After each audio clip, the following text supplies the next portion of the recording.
Today's video is going to be a tough one to watch. I know it's been a tough one to make. Also, because of the nature of this video, there's not a lot of B-roll in places.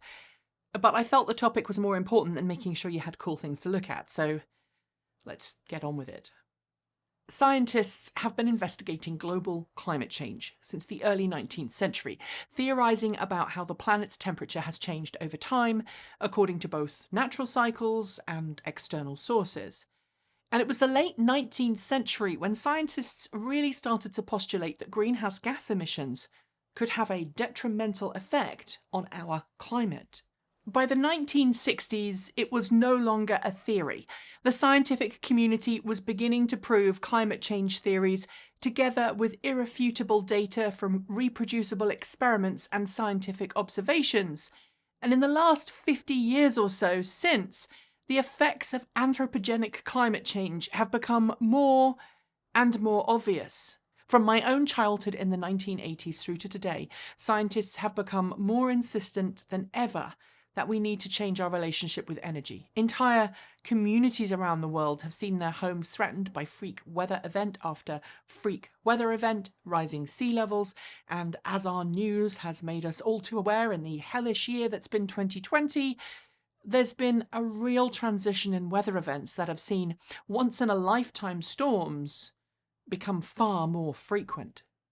The warning signs of my youth have become an insistent three-bell alarm, and while many are now starting to pay attention, trying to change our energy usage, swearing off fossil fuel use where possible, and trying to reduce the impact our lives have on the planet, many are still ignoring it. Most, not all, climate experts warn that our time has all but run out, and now our attention should be on mitigating effects of climate change. But as we've learned several times in recent years, it needn't have been that way. World governments knew the risks from their own scientists. Most chose to ignore it.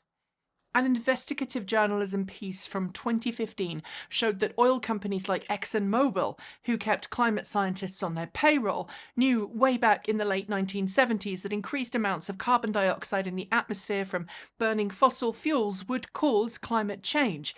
And they then spent the next 40 years trying to deny that empirical data, funding climate change denial groups, and trying to pretend that everything was A-OK.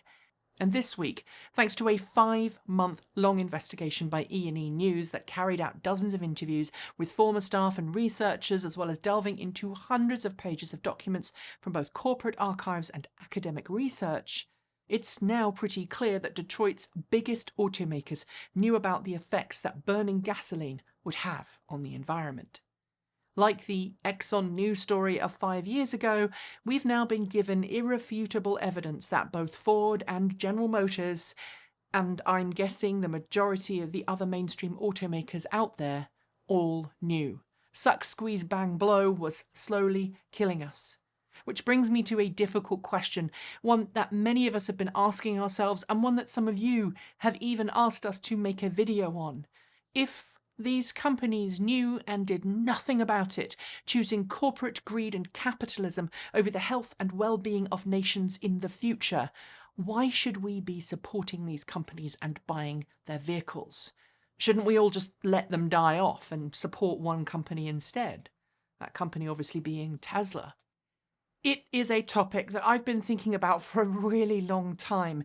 Long, in fact, before this story broke. And so today I'm going to try and answer this in as pragmatic a way as I possibly can. What I'm going to say might upset some, maybe even make some enemies in the process, but I'm going to try and do my best to walk us through my own logic on the way. I'll look at who knew what and when, what the initial reaction was to it, and then examine what went wrong.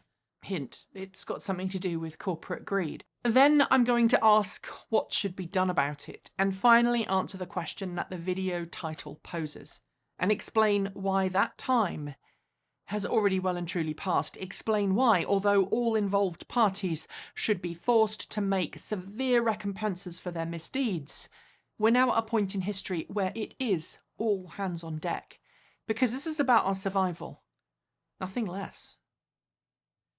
First, let's deal with exactly what these companies knew and when they knew it. I'm not going to try and pass the excellent reporting of E&E News into a video, so I suggest you go and read the full article. I'll link to it in the show notes. But early researchers into climate science who were on the payroll of large automakers were charged with understanding carbon dioxide emissions from vehicles and potential mitigations that could be made to offset them. For example, in the 1960s, many GM executives actually thought that the tiny particles that come from vehicles, power plants and factories, aerosols, could negate the warming effects of increased carbon dioxide emissions. Science proved otherwise. Reporting from E&E News shows that both GM and Ford scientists were forthright about their findings, and both scientists at GM even published their findings in peer-reviewed journals. Both automakers appeared, back then at least, to be cognizant of the fact that burning fossil fuels led to climate change, and seemed to expect the governments of the world to step in and start legislating to reduce emissions. Their investigations into climate science seemed to be with the intent of being ahead of public policy and being able to react to any policy decisions well in advance.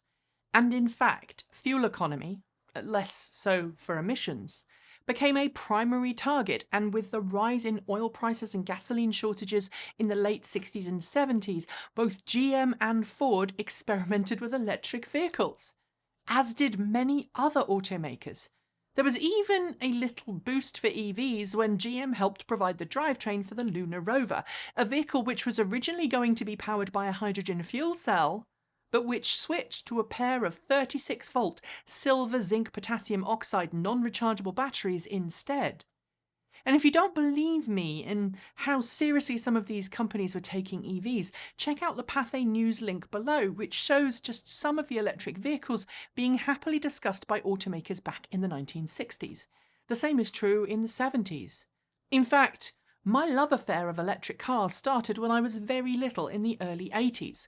I was one of those precocious, annoying kids who learned to read at a very young age, primarily because my sisters were 10 and 15 years older than me, and I spent many hours reading non-fiction science books and periodicals, dreaming of a day when I would own my own electric car. But in the mid to late 1980s, something happened, something that I feel is a turning point in this whole climate science denial. It's marked perhaps by the change in the White House resident. In 1979, President Jimmy Carter installed solar panels on the roof of the White House. That was 40 years ago. Correction, 41 years, as my birthday this Sunday is all too eager to remind me. But after President Reagan came into power in 1981, those solar panels were removed, and with a Republican in the White House who publicly despised renewable energy and was perhaps one of the first climate-skeptical leaders, the attitude towards climate change visibly changed at companies like Ford and General Motors, and by the time NASA scientist James Hansen testified to US Congress in 1988 that he had a, quote, high degree of confidence that greenhouse gas emissions from us humans, our cars, our factories, and our power stations were causing climate change, well, automakers were eager to prove otherwise. Just like the oil and gas industry, automakers piled into skeptic camps, ignoring warnings of their own scientists decades before, and turning to their PR departments to polish the metaphorical turd. PR departments, not scientists, were at the forefront of casting doubt as to the origins of global warming, while scientists who had worked for the auto industry, as well as oil and gas industries, remained steadfast in their opinions, sometimes even internally at the companies involved. Public relations were more interested in spin. By the time Bush Sr. was in the White House in 1989, shareholder interest and profit were put before anything else. Gasoline wasn't expensive anymore, and there was no gasoline shortage, and thus attention at automakers shifted from protecting their future through innovation and diversification of fuel choices towards cashing out. Capitalism had replaced innovation and environmentalism, and both Ford and General Motors joined the Global Climate Coalition. And like the name might suggest, its main goal was to prevent President H.W. Bush from setting emission reduction targets at the Earth Summit in Rio de Janeiro. And then, subsequently, when President Bill Clinton had become the new resident of the White House, to try and stop him from ratifying the Kyoto Protocol. If we're tracking the journey to evil for both of these firms, I would submit that we're now both at the full-blown supervillain monologue stage. While E&E's reporting shows that top GM executives had been briefed decades ago about climate change, it couldn't say for sure if the same had happened at Ford, but by the time both were campaigning actively against climate protection medals and spreading information about climate change science, I think it's fair to say that a large part of the company's executive teams knew exactly what was going on. Frankly, some of the adverts made at the time, both in print and aired on television and radio, are spookily similar to some of the adverts we're seeing in the current election cycle, casting emissions reductions as somehow an enemy of the American way of life, American freedom, and only a cause of economic damage. But put a pin in that, because I'm going to come back to that in a second. Between 1985 and 1997, Ford and General Motors donated millions of dollars to various conservative think tanks whose sole purpose was to dispute scientific consensus on global warming. GM continued to 2008. While other automakers aren't listed, I'm pretty sure they played a part too. Into the 90s, Ford and GM still resisted cleaner fuel choices. A GM research fellow in 1990 said that, quote, if global warming develops into a serious problem, cars can be operated without fossil fuel. Leading options include battery electric cars. Along with that statement, though, we were given warnings of an economic uncertainty over a full switch to battery electrics.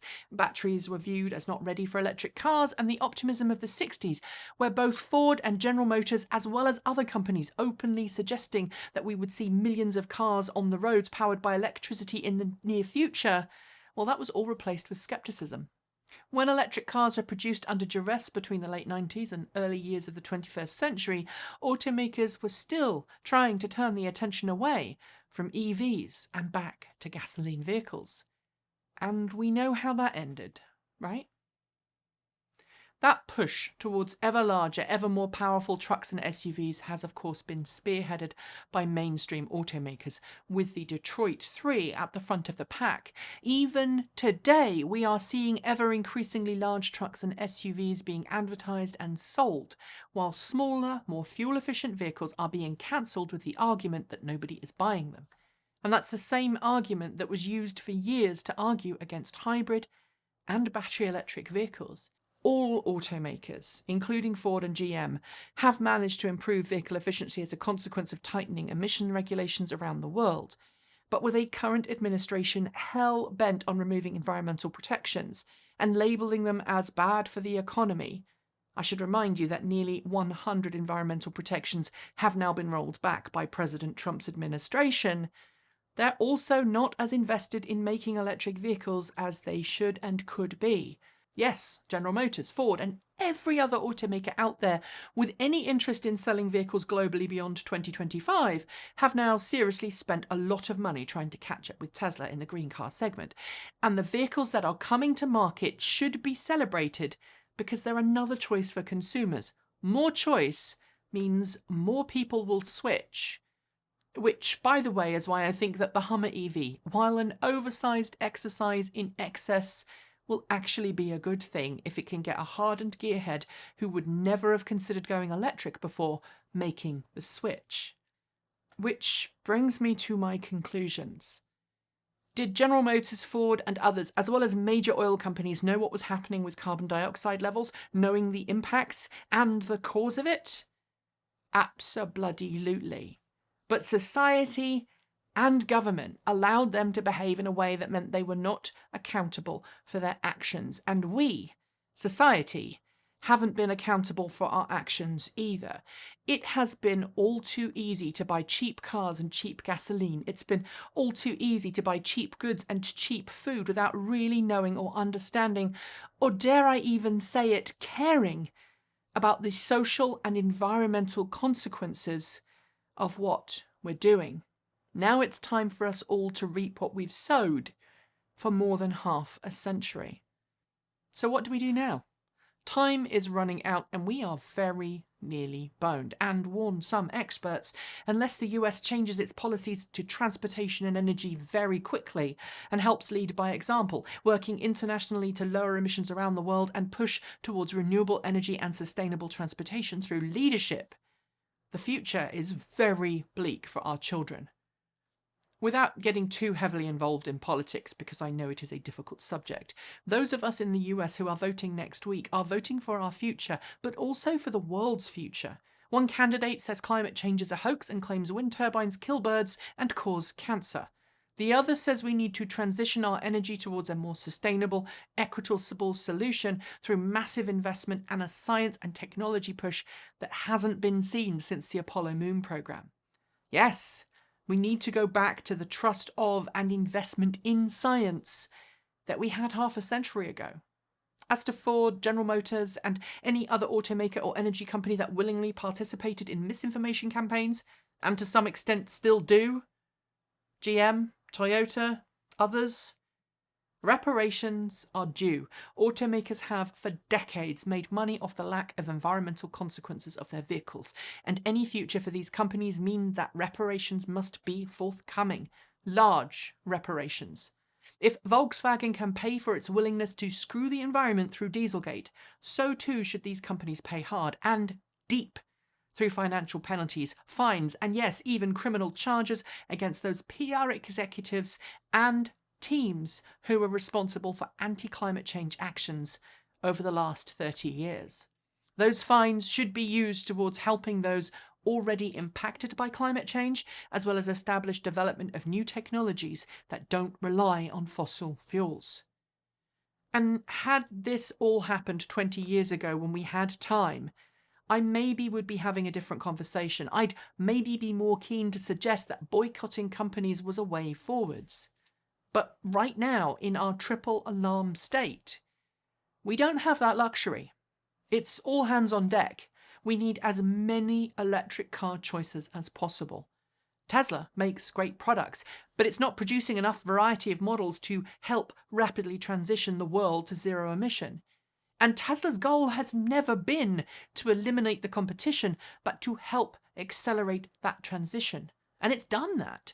Most electric vehicle programs run by mainstream automakers today are direct responses to Tesla's market dominance, as well as legislation around the world designed to force them to make more electric vehicles. But as Volkswagen has already demonstrated with its ID.3, at least if initial reports are anything to go by, its Dieselgate past does not mean it's incapable of making competent, good electric vehicles. The ID.3 is getting rave reviews and people who have them seem happy with their cars. In the same way, I expect the Ford Mustang Mach-E to be popular with customers. The Bolt EV, while criticised by many, is generally liked by those who own them. And disclaimer, I own two. And while both Ford and General Motors should totally be held accountable for their past crimes, yes, they are crimes. Cars that are now being made should not be ignored or played down, especially if they allow people who would otherwise not be able or want to make the switch to electric to make that switch. In an ideal world, we'd have more choice. We don't. And we can't rely on one company to transition everyone. This is a group effort.